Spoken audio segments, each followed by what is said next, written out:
Assalamualaikum students, welcome back to my YouTube channel. Myself Zain Safdar. You are at Harmony with Chemistry YouTube channel. बच्चों पिछले lectures में हमने पढ़ा था thermodynamic properties. हमने पढ़ी थी ग्रुप 4 की, ग्रुप 5 की, ग्रुप 6 की एंड ग्रुप 7 की. उसके अंदर जो जो एक्सेप्शंस थी हमने वो सब डील की. मैंने आपको बताया थर्मोडायनामिक प्रॉपर्टीज होती क्या हैं. फिर उसके बाद हमने पढ़ा स्ट्रक्चर ऑफ आइस के बारे में पढ़ा. तो हमने ये कुछ क्वेश्चन देखे थे लाइक कि why ice float on water. ठीक है, इस तरह के हमने काफ़ी क्वेश्चन किए. हमने कंसेप्ट बिल्डिंग अपनी सही की, कंसेप्ट अच्छे से बिल्ड किए. उसके बाद आज का हमारा टॉपिक है इवेपोरेशन. टॉपिक स्टार्ट करने से पहले मैं आपको बताता हूँ कि आज के लेक्चर में हम पढ़ेंगे क्या क्या. पहला तो हम पढ़ेंगे इवेपोरेशन होती क्या क्या है, ये कौन सा प्रोसेस है, कोई एंडोथर्मिक प्रोसेस है या एक्सोथर्मिक प्रोसेस है. ठीक है, उसके बाद फिर हम पढ़ेंगे उसके फैक्टर्स जो इवेपोरेशन को इफेक्ट करते हैं. ठीक है, उसके बाद फिर हम स्टार्ट करेंगे वेपर प्रेशर के बारे में. वेपर प्रेशर के फैक्टर जिन पे वेपर प्रेशर डिपेंड करता है और वो फैक्टर्स जिन पे वेपर प्रेशर डिपेंड नहीं करता. ये जो दो इंपॉर्टेंट पॉइंट्स है ना, ये आपके एमसीक्यू क्लियर करने के लिए बहुत इंपॉर्टेंट है. ठीक है, तो आइए स्टार्ट करते हैं आज का हमारा टॉपिक इवेपोरेशन. इवेपोरेशन क्या है? इवेपोरेशन आपको पता है कि लिक्विड का गैस के अंदर कन्वर्ट होना, इसको हम कह देते हैं ये है इवेपोरेशन. क्या है इवेपोरेशन? हम कहते हैं लिक्विड का गैस के अंदर कन्वर्ट होना, मतलब एक फेज का दूसरी फेज में जाना. इवेपोरेशन एक स्पॉन्टेनियस प्रोसेस है. स्पॉन्टेनियस प्रोसेस और नॉन स्पॉन्टेनियस प्रोसेस, हमारे पास दो प्रोसेसेस होते हैं. ठीक है, स्पॉन्टेनियस प्रोसेस जो अचानक से, जो जल्दी से, जो खुद ही हो जाए, उसको हम कह देते हैं ये है स्पॉन्टेनियस प्रोसेस. ठीक है, और ये याद रखना इवेपोरेशन हर टेम्परेचर पे हो रही होती है. Evaporation take place at all temperatures.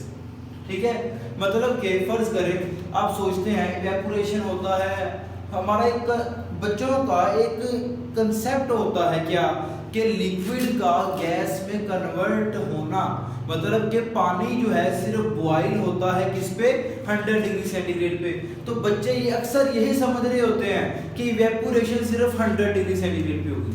ये कंसेप्ट बिल्कुल गलत है, ये रॉन्ग कंसेप्ट है. याद रखना इवेपोरेशन 100 डिग्री सेंटीग्रेड पे भी हो रही होती है, इवेपोरेशन 50 डिग्री सेंटीग्रेड पे भी हो रही होती है, इवेपोरेशन 0 डिग्री सेंटीग्रेड पे भी हो रही होती है. Evaporation take place at all temperature, temperature जो मर्जी हो जाए. ठीक है, इवेपोरेशन होनी ही होनी है. ये कंसेप्ट आप लोग समझ लें कि इवेपोरेशन हमेशा हमेशा होनी ही होनी है. हर टेम्परेचर पे इवेपोरेशन हो रही होगी. अच्छा, ये याद रखना इवेपोरेशन एक एंडोथर्मिक प्रोसेस है. इवेपोरेशन एक एंडोथर्मिक प्रोसेस है और याद रखना जहां पे भी एंडोथर्मिक प्रोसेस होगा वहां पे कूलिंग होगी. अब फर्ज करें, देखते हैं आप लोग नहा के आते हैं. ठीक है, टेक बात करते हैं, आते हैं फैन के नीचे बैठ जाते हैं, आपको ठंड का एहसास होता है. वो कैसे होता है? उसके अंदर भी इवेपोरेशन है. जब आप आते हैं आपकी बॉडी के ऊपर वाटर मॉलिक्यूल्स होते हैं. ठीक है, जब आप बैठे हैं फैन के नीचे तो जो हाई एनर्जी मॉलिक्यूल्स हैं उन्होंने एनर्जी ली बॉडी से एनर्जी लेके वो उड़ जाएंगे. जब वो हवा में उड़ गए, बॉडी से एनर्जी लेकर वो हवा में उड़ गए, मतलब वो मॉलिक्यूल उड़े हैं जिनकी एनर्जी क्या है, हाई है. वो मॉलिक्यूल तो उड़ गए, लेकिन जो पीछे मॉलिक्यूल बच गए उनकी एनर्जी उन मॉलिक्यूल से कम होगी. तो याद रखना जब वो हाई एनर्जी वाले मॉलिक्यूल उड़ गए तो पीछे जो मॉलिक्यूल लो एनर्जी वाले बचे, तो लो एनर्जी का मतलब हमारे पास कूलिंग ही होता है. हाई एनर्जी का मतलब हमारे पास हीट होता है. ठीक है, लो एनर्जी का मतलब कूलिंग होता है. तो हाई एनर्जी वाले मॉलिक्यूल तो उड़ गए, जो पीछे लो एनर्जी वाले मॉलिक्यूल बच गए हैं उन लो एनर्जी वाले मॉलिक्यूल ने हमारे पास कूलिंग काज करनी है. इस वजह से जब आप नहा के आते हो तो आप पंखे के नीचे बैठो तो आपको कूलिंग का एहसास होता है, ठंडक का एहसास होता है. क्यों? क्योंकि हाई एनर्जी मॉलिक्यूल्स आपकी बॉडी से एनर्जी लेके हवा में उड़ जाते हैं. इस प्रोसेस को हम कह देते हैं ये कूलिंग प्रोसेस है. और इसके अंदर जो फिनोमिना यूज हो रहा होता है वो कौन सा है? इवेपोरेशन का फिनोमिना यूज हो रहा होता है. इवेपोरेशन क्या चीज है? लिक्विड का गैस में कन्वर्ट होना। और ये याद रखना, इवेपोरेशन सिर्फ 100 डिग्री सेंटीग्रेड पे नहीं हो रही होती, इवेपोरेशन 50 डिग्री पे भी हो रही होती है, 40 पे भी हो रही होती है, हत्ता के 0 डिग्री सेंटीग्रेड जहां पे आइस बनी होती है। बर्फ का टेम्परेचर मतलब कि जब बर्फ होगी, बर्फ में से भी इवेपोरेशन हो रही होगी, ठीक है। 0 डिग्री सेंटीग्रेड पर भी इवेपोरेशन होती है। ये था हमारे पास, ये क्या, एक एंडोथर्मिक प्रोसेस है। और ये याद रखना, हमारे पास दो तरह की प्रोसेस होते हैं, एक एंडोथर्मिक प्रोसेस और एक एक्सोथर्मिक प्रोसेस। एक्सोथर्मिक प्रोसेस कौन सा होता है? जिसके अंदर हीट रिमूव होती है, जिसके अंदर हीट रिलीज होती है, ठीक है। और एंडोथर्मिक प्रोसेस कौन सा है? जिसमें हम हीट को देते हैं, जिसमें हम एनर्जी देते हैं, ठीक है। इवेपोरेशन कैसे होगी? फर्ज करें आप वाटर बॉईल के लिए रखते हैं, आप नीचे से उसको हीट दे रहे हो, ठीक है। आप सराउंडिंग से किसमें, सिस्टम में एनर्जी को मूव करवा रहे हो। याद रखना, एनर्जी कहां से कहां पे जाती है? सराउंडिंग से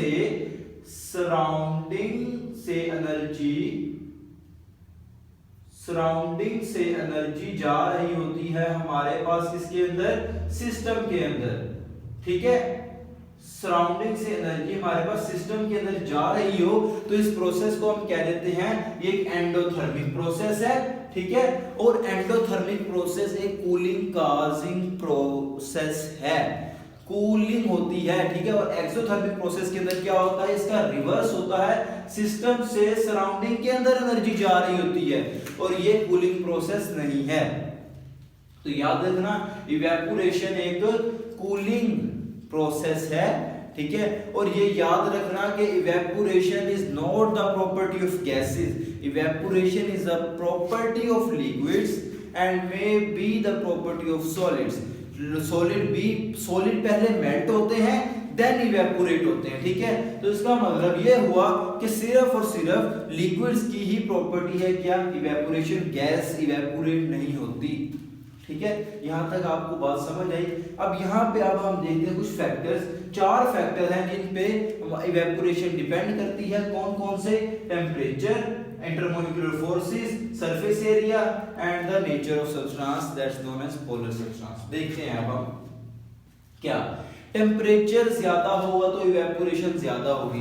मैंने आपको बताया इवेपोरेशन तो हर टेम्परेचर पे हो रही होती है, ठीक है। हाँ, ये फैक्टर जरूर है कि 100 डिग्री सेंटीग्रेड पे इवेपोरेशन बहुत ज्यादा हो रही होगी, मतलब अब लिक्विड जो है गैस में बहुत ज्यादा तेजी से कन्वर्ट हो रहा होगा। और 0 डिग्री सेंटीग्रेड पे जो लिक्विड है वो गैस में ज्यादा कम अमाउंट में कन्वर्ट हो रहा होगा। मतलब 100 डिग्री सेंटीग्रेड पे भी इवेपोरेशन हो रही है, 0 डिग्री सेंटीग्रेड पे भी इवेपोरेशन हो रही है, लेकिन इन दोनों का रेट, इन दोनों की स्पीड का डिफरेंस है। अगर आप टेम्परेचर ज्यादा करेंगे तो इवेपोरेशन जल्दी हो जाएगी, अगर आप टेम्परेचर कम करेंगे तो इवेपोरेशन कम हो जाएगी, ठीक है। इसी तरह आप देखो, अगर फर्ज करो कि आप लोगों ने कपड़े खुश्क करने हैं, ठीक है, तो वो सर्दियों में भी हो जाते हैं, गर्मियों में भी हो जाते हैं, मतलब। लेकिन देखिएगा, अगर जो गर्मियां हैं उनके अंदर टेम्परेचर क्या है? ज्यादा है, इवेपोरेशन जल्दी हो जाएगी, ठीक है। लेकिन सर्दियों के अंदर भी खुश्क हो जाते हैं, लेकिन वो काफी टाइम लेते हैं। लगी मेरी बात समझ? मतलब इवेपोरेशन तब भी हो रही है लेकिन बहुत ज्यादा टाइम लेंगे, वो बहुत ज्यादा टाइम लेने की वजह से उनकी स्पीड का, मैं क्या कह रहा हूँ, कम होगी, क्योंकि सर्दियों में टेम्परेचर कम होता है इसलिए इवेपोरेशन भी कम होती है। गर्मी में टेम्परेचर ज्यादा होता है, इस वजह से इवेपोरेशन भी ज्यादा हो रही होती है, ठीक है। उसके बाद देखते हैं more the temperature more the evaporation. यही बात मैंने भी आपको बताई कि जितना टेम्परेचर ज्यादा करते जाओगे इवेपोरेशन ज्यादा होती जाएगी। उसके बाद है इंटरमोलिक्यूलर फोर्सेस।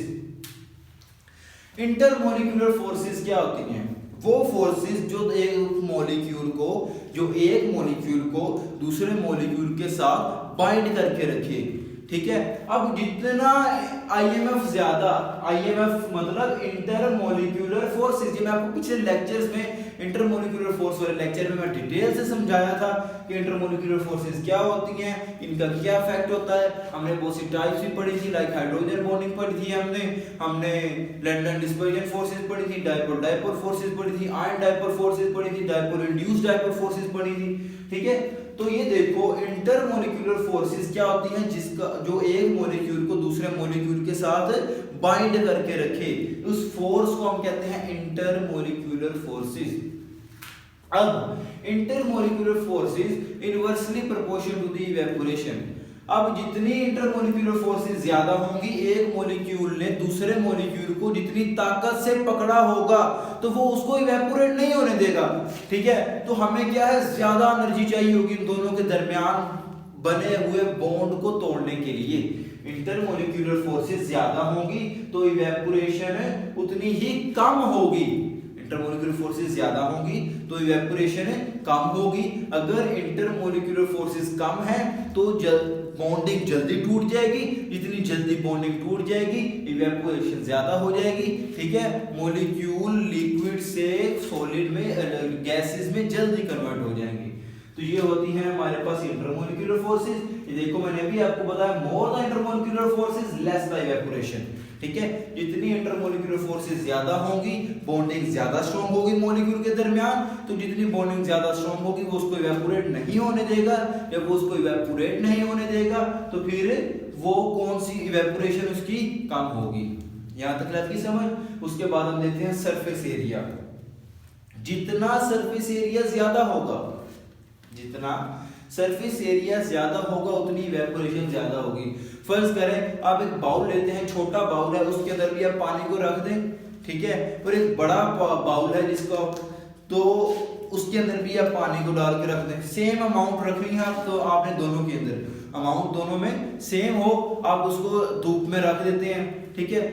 तो आपको ये बात तो कंफर्म है कि जिसका साइज ज्यादा है उसकी इवेपोरेशन जल्दी हो जाएगी, वो वाली जगह ज्यादा जल्दी खुश्क हो जाएगी, ठीक है। लेकिन जो बाउल छोटा है इवेपोरेशन वहां पे भी हो रही है, लेकिन उसकी क्या है, स्पीड कम हो रही है, ठीक है। मतलब कि वो ज्यादा तेजी से मूव नहीं कर रहा, ज्यादा तेजी से लिक्विड से गैस में कन्वर्ट नहीं हो रहा। तो सरफेस एरिया बहुत इफेक्ट करता है हमारे पास इवेपोरेशन में, ठीक है। उसके बाद है हमारे पास nature of substance, like polar substance. Polar substance जितनी ज्यादा होंगी इवेपोरेशन उतनी कम होगी। ये देखिएगा, पोलर सब्सटेंसेस जितनी ज्यादा होंगी उतनी लेस वोलेटिलिटी होगी, ठीक है। पोलर जो है, पोलर मैंने आपको बताया था पॉजिटिव और नेगेटिव चार्ज होता है। पॉजिटिव और नेगेटिव चार्ज ने ज्यादा अट्रैक्ट करके रखना है दूसरे को। जितना वो ज्यादा अट्रैक्ट करके रखेंगे उतनी उनकी वोलेटिलिटी क्या होगी, कम होगी। वोलेटिलिटी क्या होता है, उड़ना, लिक्विड का गैस में कन्वर्ट होना, वोलेटिलिटी क्या रहेगा, ठीक है। और जितनी वोलेटिलिटी हमारे पास कम होगी, इसका मतलब है वो सब्सटेंस क्या है, पोलर है। और नॉन पोलर सब्सटेंसेस जो हैं, नॉन पोलर सब्सटेंसेस की वोलेटिलिटी क्या होती है, ज्यादा होती है, ठीक है।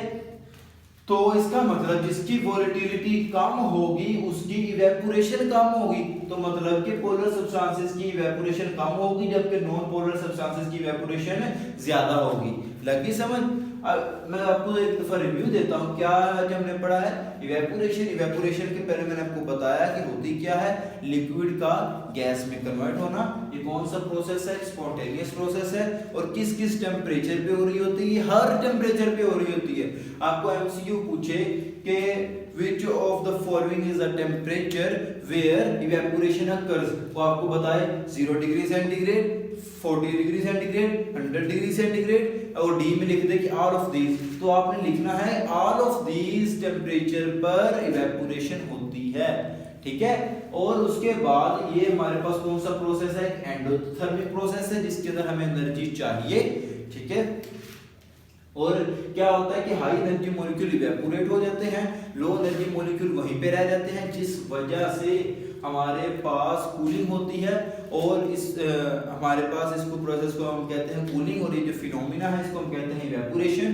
फिर उसके बाद हमने 4 फैक्टर्स पढ़े, कौन कौन से, temperature, intermolecular forces, surface area and polar substance.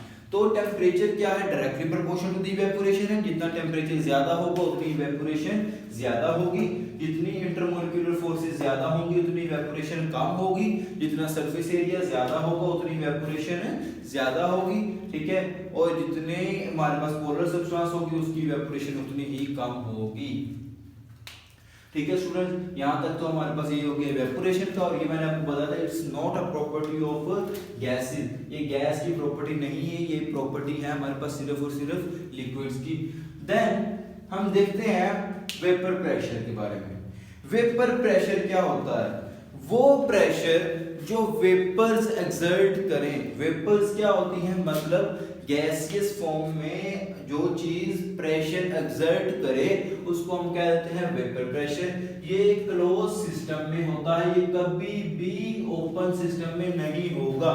ये process vapour pressure never happens in open system, it always happens in closed system।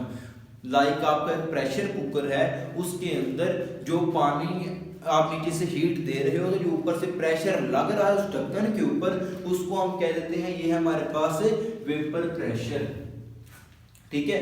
और ये याद रखना, हम वेपर प्रेशर को सिर्फ एक कंडीशन में मेजर करते हैं, वेपर प्रेशर को सिर्फ और सिर्फ एक कंडीशन में मेजर करते हैं, और वो कंडीशन कौन सी है, जब रेट ऑफ इवेपोरेशन क्या हो, इक्वल हो किसके, रेट ऑफ कंडेंसेशन के। मतलब जितने मॉलिक्यूल ऊपर जा रहे हैं उतने ही मॉलिक्यूल नीचे आ रहे हो, तो फिर जो प्रेशर एक्सर्ट होगा उस लिड पे, ये उस प्रेशर कुकर के जो ढक्कन है उसके ऊपर जितना प्रेशर एक्सर्ट होगा उस प्रेशर को हम कह देंगे ये है हमारे पास वेपर प्रेशर, ठीक है। और ये याद रखना, ये कौन सा है कि डायनामिक इक्विलिब्रियम है। डायनामिक इक्विलिब्रियम वही होता है ना जिसमें rate of forwardness is equal to rate of backwardness, ठीक है, जिसमें आगे वाला प्रोसेस और पीछे वाला प्रोसेस दोनों बराबर हो, एट अ टाइम सेम हो रहे हो, एक्सचेंज हो रहे हो, उसको हम कहते हैं डायनामिक प्रोसेस या डायनामिक इक्विलिब्रियम। उसके बाद हम देखते हैं कुछ फैक्टर्स हैं जो वेपर प्रेशर पे इफेक्ट करते हैं, और कुछ फैक्टर्स हैं जो वेपर प्रेशर पे इफेक्ट नहीं करते। ये एमसीक्यू के लिए बहुत इंपॉर्टेंट है, बहुत इंपॉर्टेंट है एमसीक्यू के लिए। जरा आप ध्यान से समझना इस बात को कि वो फैक्टर्स जिन पे वेपर प्रेशर डिपेंड करता है, सिर्फ और सिर्फ दो फैक्टर्स हैं। कौन कौन से, इंटरमोलिक्यूलर फोर्सेस जिनको हम केस से शो करते हैं IMF से, इंटरमोलिक्यूलर फोर्सेस को हम किससे शो करते हैं, IMF से।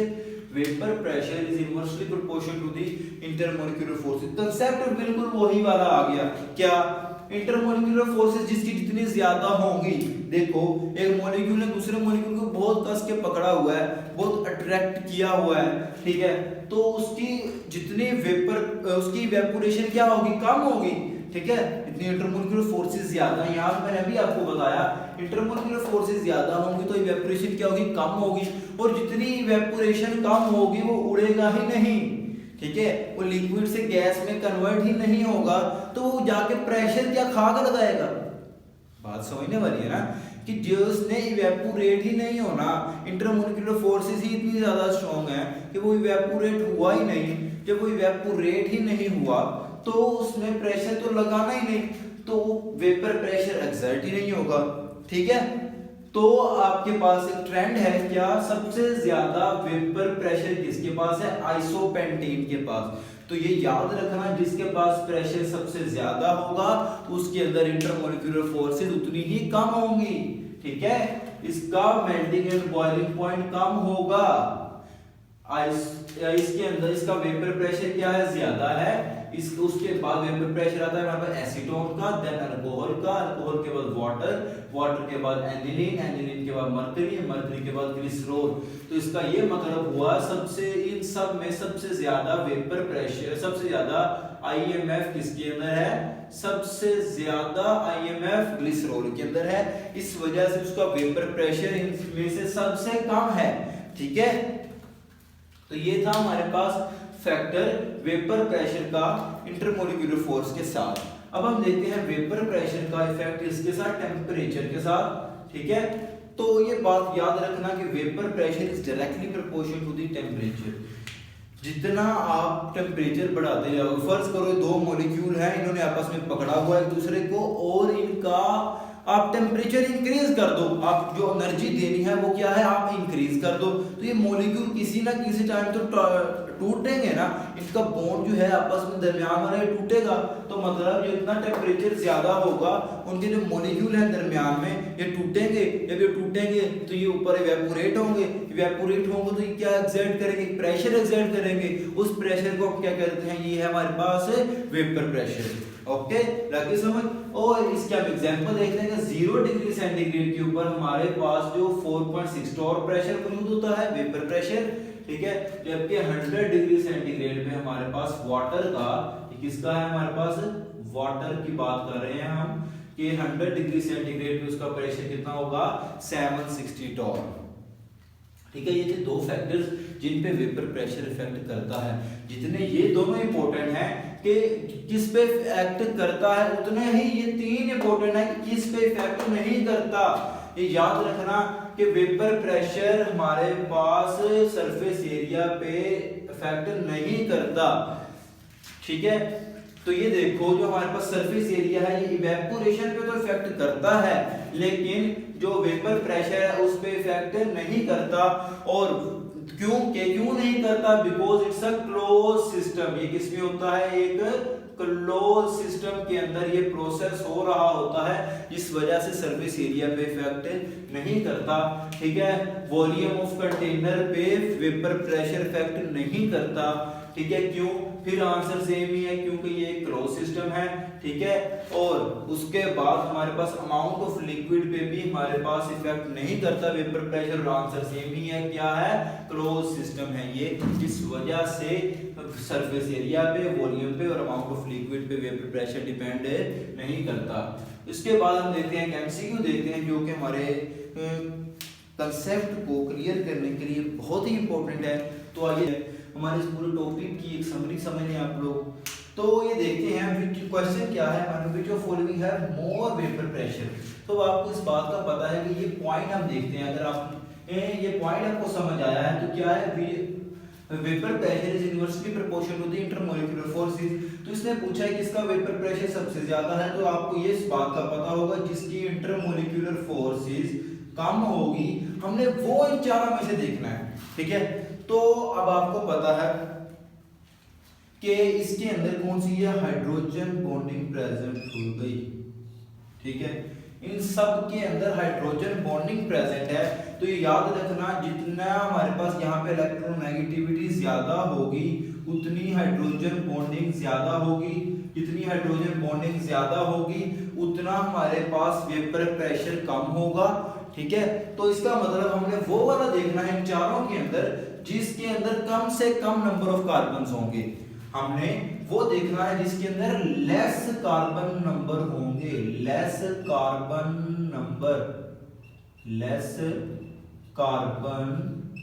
होंगे, हमने वो वाला ऑप्शन सिलेक्ट करना है। ठीक है, तो देखते हैं हमारे पास पहला है, इसके अंदर कौन से, इस कार्बन के साथ एक कार्बन लगा हुआ है, मतलब टोटल 2 कार्बन है। इस कार्बन के साथ 2 कार्बन आगे लगे हुए हैं, मतलब टोटल 3 कार्बन है। इस कार्बन के साथ आगे 3 कार्बन लगे हैं, मतलब कि टोटल 4 कार्बन है। और इस कार्बन के साथ आगे कोई भी कार्बन नहीं लगा, मतलब 1 कार्बन है। तो ये बात यहीं से क्लियर हो गई कि इसके अंदर इंटरमोलिक्यूलर फोर्सेस कम है, इसके अंदर इंटरमोलिक्यूलर फोर्सेस कम है, इसकी वजह से इसका वेपर प्रेशर ज्यादा है। तो हमारे पास ऑप्शन डेल्टा बना, हमारे पास यही करेक्ट ऑप्शन है। ठीक है स्टूडेंट्स, उम्मीद करता हूँ आपको समझ आई होगी क्या इवेपोरेशन एंड वेपर प्रेशर। तो मिलते हैं इंशाल्लाह नेक्स्ट वीडियो में एक नेक्स्ट टॉपिक के साथ। तब तक दुआ में याद रखिए, कोई भी क्वेश्चन हो आपका तो आप मेरे से पूछ सकते हैं। आप सबका हामी नासिर हो। अल्लाह हाफिज।